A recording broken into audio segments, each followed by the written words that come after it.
it's a surge of energy, and you know, I felt like Nongshim did play a great game here. To be honest, I feel like from a macro perspective, they looked more confident than T1, but I think T1 just showed up on the rounds that matter. Oh. And really just, I think that's the experience, right? It got them across the line when it really needed them to.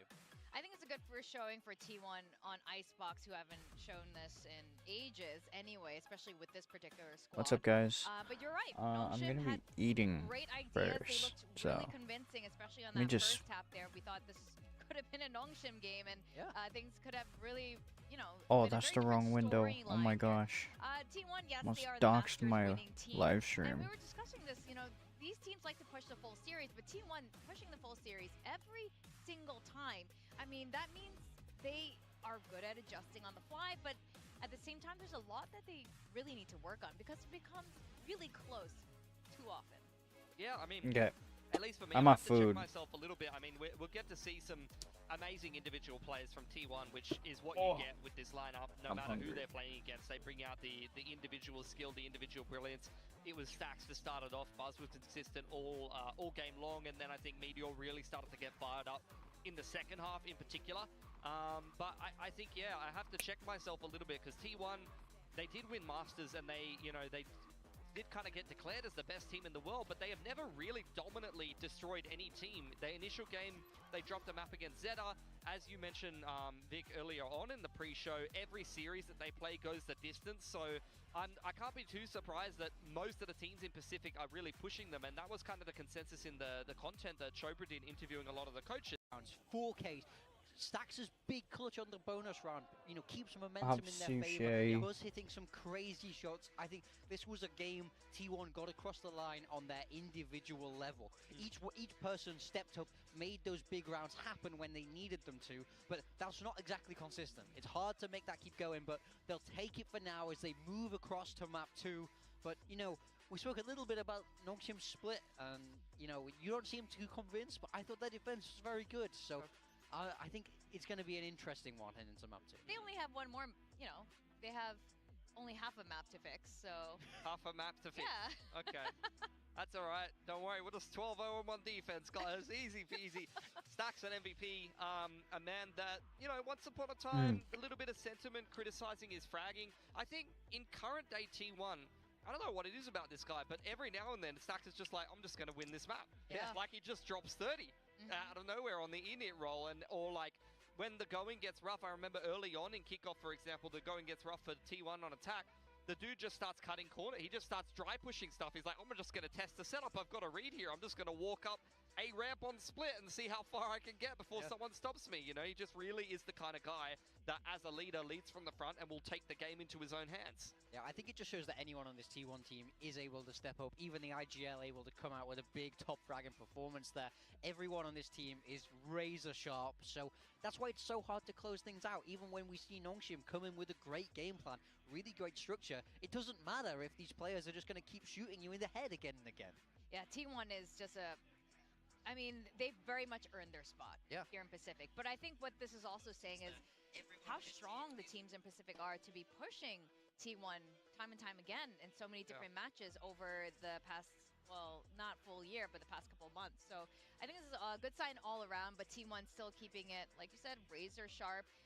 And Stacks as well, whether he's the first guy in or the last guy standing, he just kind of goes in this crazy like solo mode, and he's just like, I'm just going to have fun and kill a bunch of people. Yeah. But now Split is going to be the second map. This is Nongshim's pick. This is a map they did end up winning, and it's the only map that T1 dropped last week to Zeta. It went into a slight overtime. There is some debate, though.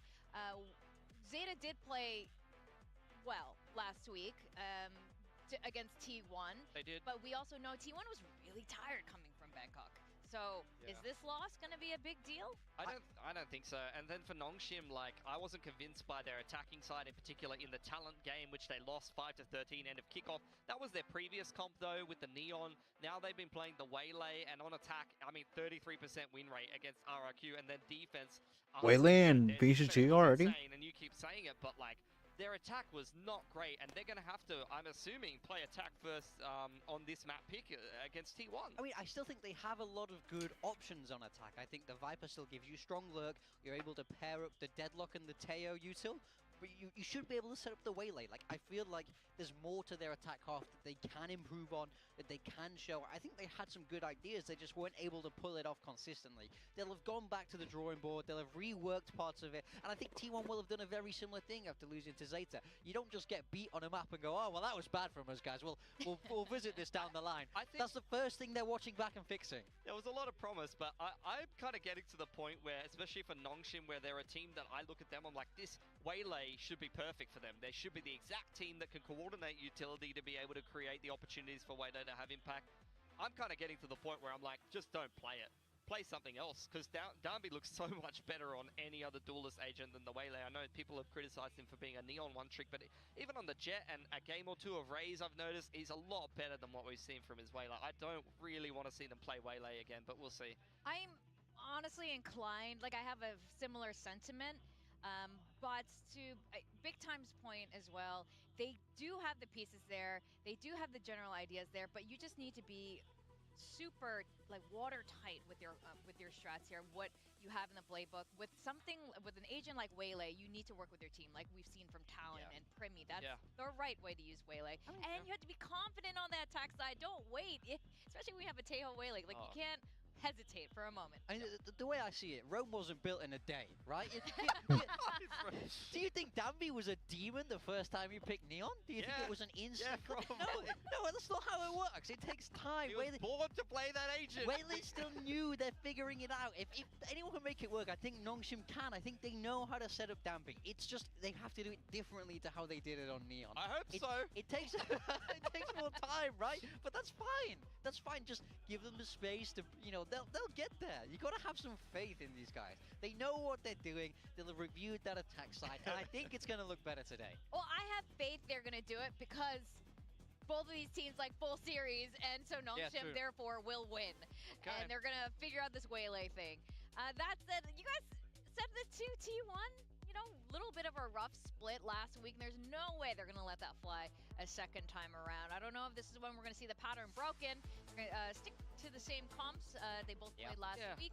So not mega changes on either side, at least from the surface level. Let's see what they're going to change in the server. I think the key to this matchup, looking at the two comps, is obviously the Nongshim comp with Deadlock Viper. When it's trying to defend, it's very strong when it's controlling space. But T1 with Raze and Yoru are looking to be able to burst past those chokes, so two people are past that kind of stopping utility. So T1 do have the tools to deal with it. They also have the Resonate to deal with that Deadlock. So I think it's going to be interesting how these two compositions match up, and I think T1 should feel good about it. It's going to be easier for Nongshim to attack into the double duelist variant of T1's comp rather than Izu on the Cypher as well, particularly with Waylay. So I think that's a small positive. Let's see what they've fixed on attack. Let's see what they fixed. All right, we're going to send it back to our casters. And you guys, are you thinking this is going to be a full series, or is it ending here, Quack and Komodo? That's a very good question, Victoria. I'm not entirely sure. It's definitely going to be a bit of a head scratcher. I mean, will those adjustments come in? I'll throw my hat in the ring. Yeah, maybe. Because the way that this map has gone recently for T1, even though they've been getting dubs, they've been in overtimes. So I mean, they also need to have some reflection on this map as well, right? Yeah, and you know what Achilleos always says? We only have bangers on split. That's it. I just don't know if the banger is going to be a T1 banger or a Nongshim banger, but certainly we can expect a lot of action. Will Danby finally find his way and lay waste to T1? It all starts here. So onto the pistol. Toxic screen up towards B. But instantly met with quite a bit, so they're going to have to trail off. Yeah, a bit of early utility used from Nongshim as well, but you got to remember, Deadlock changes means that Gravnet does come on back, so being able to use that to get some normal B-main control, some garage control, not a bad idea to go about it. But a reposition in the mid. Buzz sees a lot. No one's going to give any more forward duels. And smoked off. Gate crash expired from Izu as well, though, so he's already fallen back to a safer position on towards the top of A ramps. But this is where, with those positions pulled away, Nongshim tries to reaggress in towards B. Danby still could just, like, burst in all of a sudden. Yeah. You have wasted a lot of T1's utility, though, to do the chipper damage to you over at that B site. So, Sylvan to reposition. Not a bad idea at this point in time, but you've got to be careful of what Margaret's trying to do. We'll call it his best meteor impression. Meteor impression. But still stacks is stacks. Yep. So we find that, but here comes the execute back in now with the rotations pulled away. Danby finds the shot, refracts back in, busts to hold the off angle, but the trades are there. Nongshim will get the site. Going in for the plant as well now. Barrier mesh to block off CT, so you're going to have a bit of a reposition from Meteor. No one's going to give you a challenge there. Try and buy some time for Stacks to get on in, but where would you even try and contemplate throwing the Haunt to try and set Meteor up? You got to rely on your element of surprise. They're able to get that just true enough. Given how Danby's jiggling back and forth, holds the line now. Just Meteor, who's already dropped underneath Hell, and Francis instantly marks the position. In with the Gravnet as well towards the end of it. So Nongshim very much aware of everything that could be happening on the map. So one out of 4 from what we saw from Nongshim on the attacking side of split last time, but immediately a infinite increase in first kills for Danby. Getting 0 last time on this map. He gets it immediately in the pistol round. So to infinity for Danby on this waylay. Oh my gosh. Infinity and beyond is for the player on the other side. But hey, all right. Infinite increases in first kills is always nice. Ooh. On the other hand, though, still continuing forth with their These are momentum. down. They got the guns, so why not make use of them? They're continuing to push down. And in towards the A side already. Yeah, I mean, you can't let it be forgotten that all of the pistols so far have gone to the side of Nongshim. Say that, but they still lost the first map. Still, though, I mean, at least working with their advantage right now. Playing the long game. They picked up the Alt Orb. They've got Margaret deep in towards the B site. Cutting noise, buying a little bit more time, and it forces T1 back into screen. Meteor gets dinked. See if anyone will chase him. Fall into the crosshairs of Buzz on the Marshal. If not, up at the spike.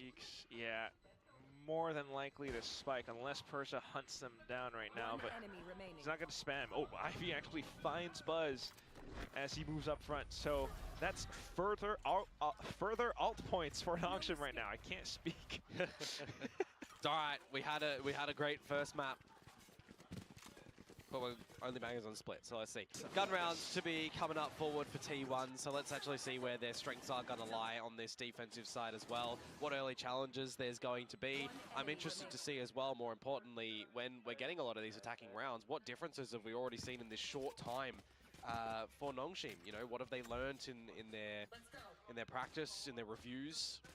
Will they be able to prove Morgan? Will they be able to prove big time right? Hello. So starting things off with a grab net straight in, but blind into the crosshairs of Izu and Sylvan.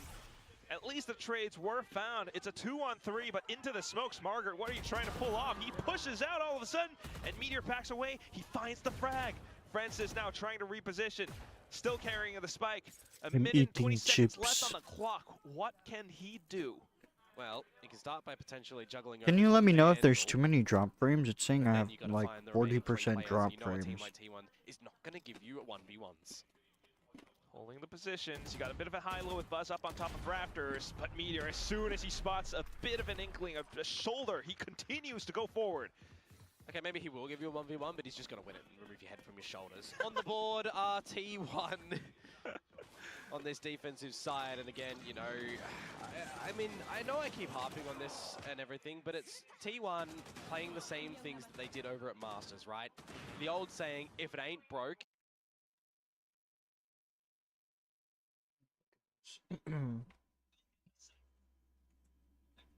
Dang, that delay is crazy. What the? Hey, cut it out. Am I live? Stream settings. Buffering. Stop that. Cut that out.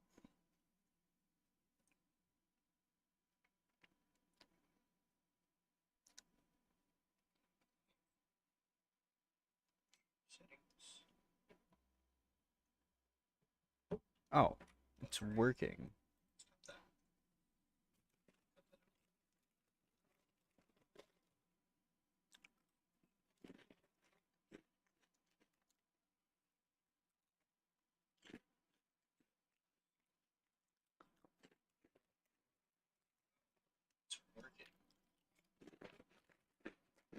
I'm gonna change